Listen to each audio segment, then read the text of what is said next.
And I think I would not exist if my calendar didn't exist. It is so sacred to me. It's got everything on it, including the fact that I have to get my laundry done. It's on it.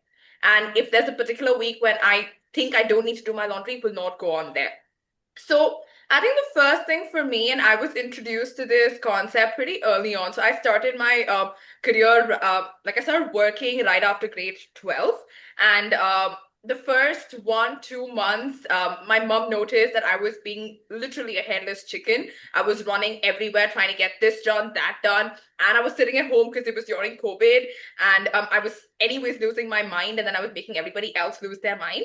And the first lesson that I learned um, when it came into getting into a professional life, while also having a social life, an emotional life, and a personal life, was learning how to balance all of these elements. If I was not going to be able to draw strict boundaries and balance each of these elements successfully, there was no way I was going to actually be happy with what I was doing. So I used to take calls at 11 o'clock, 12 o'clock. I would go take a shower at like odd hours in the morning. I would skip a meal. I would not sleep. It was all kinds of haywire business. And I wasn't spending time with people. I wasn't having conversations. It was chaos.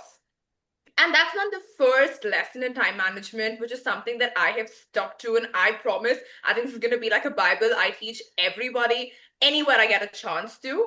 Have a calendar that has everything on it.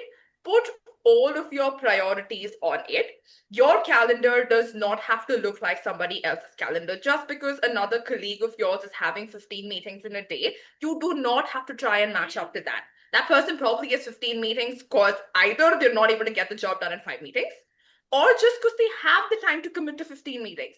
If you want to put 5 meetings and then put another hour to say spend with a child, go for a walk, go to the gym, try a new restaurant, watch a Netflix series, choose to do it that way. So it's absolutely imperative for you to find a balance between all elements of your life that you think is important and should be prioritized for you. So, of course, we'll delve into this in the course of the panel. But there's one thing that I'd like you to take on from here. It is choosing to draw out your priorities very clearly at each stage of your life.